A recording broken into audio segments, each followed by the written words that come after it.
probably my eyes. I usually try to sleep with the window somewhat open so that when I open my eyes I can like immediately see outside and sort of see what kind of day it's gonna be. Yeah.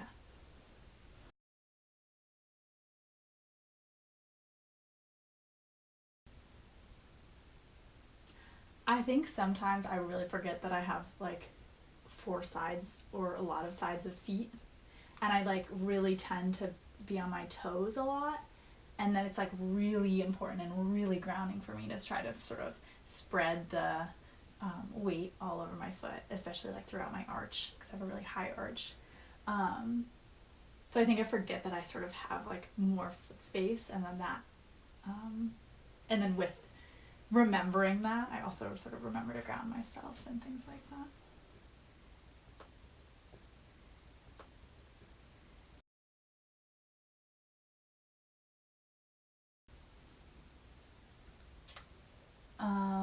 In my eyes, for sure. My whole dad's side of the family all have like really blue eyes, like I do, and I think that's always been my favorite part about me, and it makes it even more special that like I don't know that we sort of all share that. And it's funny too because on my mom's side of the family, everybody else has like brown or green, like dark eyes, and I'm really the only person with light eyes in that side of the family. So I kind of like that makes me like fit in on my dad's side of the family, but then also like different on my mom's side of the family.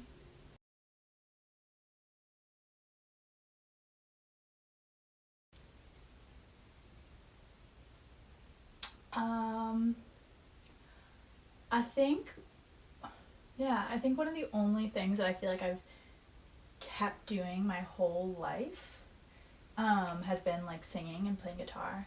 And so I think, and like through playing guitar, I have calluses on these like fingers from playing, and I definitely remember sort of every time you play you deepen those calluses, and I really really love that. Yeah, it's just this hand, it's just these 4. What do they feel like? Like rough but also kind of smooth, which is cool because I feel like they've sort of smoothed out over time.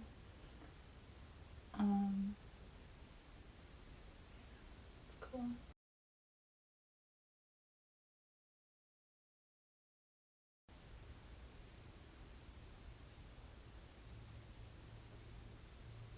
I think my shoulders.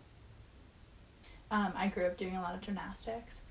And I feel like in gymnastics, like, your arms are just really important, and like arm strength is really important.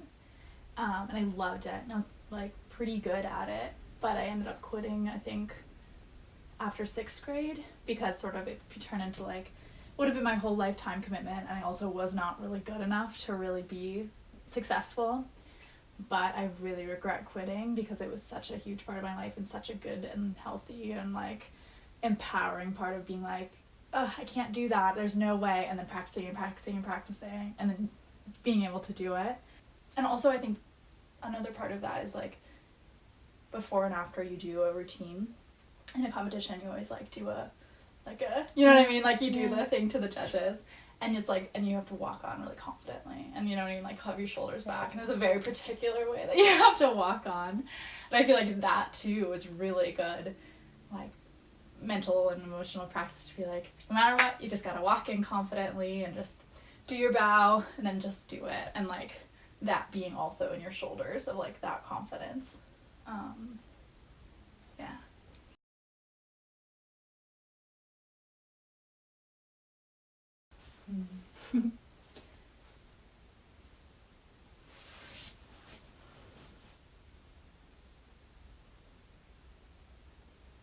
I think in my fingertips again, which is interesting that I'm back there. Yeah, like touch is so different in a friendship or a family member or something like that versus somebody that you love, and like it just definitely it like means something different to be able to touch somebody that like almost like never thought that you'd be able to touch. It's like making something that doesn't seem real by like touching it and making it tangible, I guess.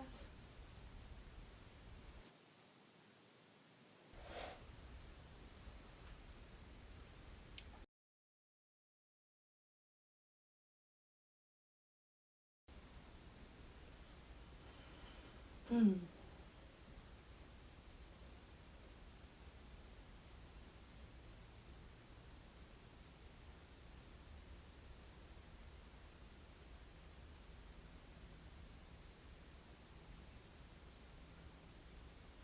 I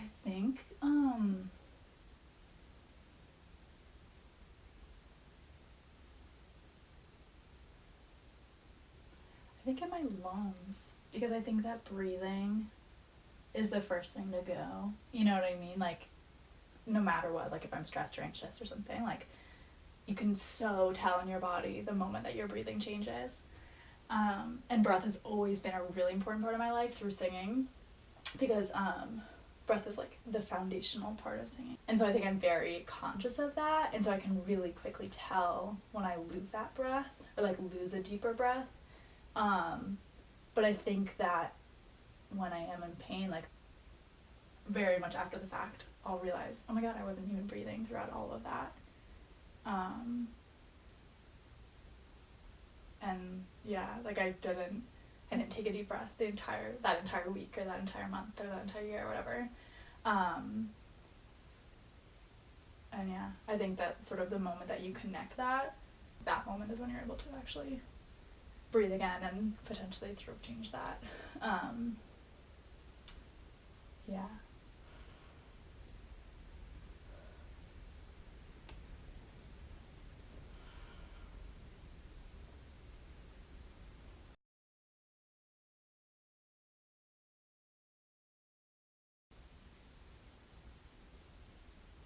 I think my legs and my thighs especially.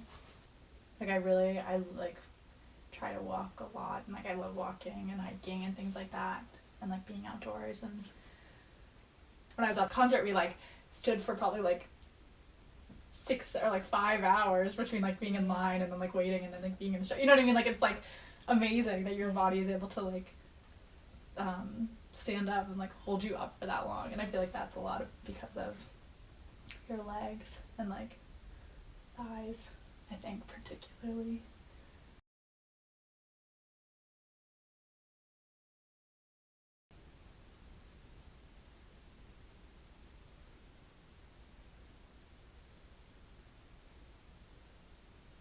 I think I have two, but they're kind of connected. I don't know if that's cheating. I think it's both, like my ears and also my mouth, because I think that so much of what I believe in is like speaking your truth and speaking out, and yeah, like not being afraid to say what you believe, even when it's so scary, and it often is so scary. But I think a huge part of being able to do that is listening and like being aware of what others are saying and what is going on around you. And so I don't think it's possible to speak without listening. I think the listening comes before the speaking. And that like without that you can't make connections with people, and I believe you can't make real change unless you really are listening and drawing people into your life and into your heart. So I think both like ears and mouth, as like I don't know what I would be without the ability to listen or speak, you know what I mean?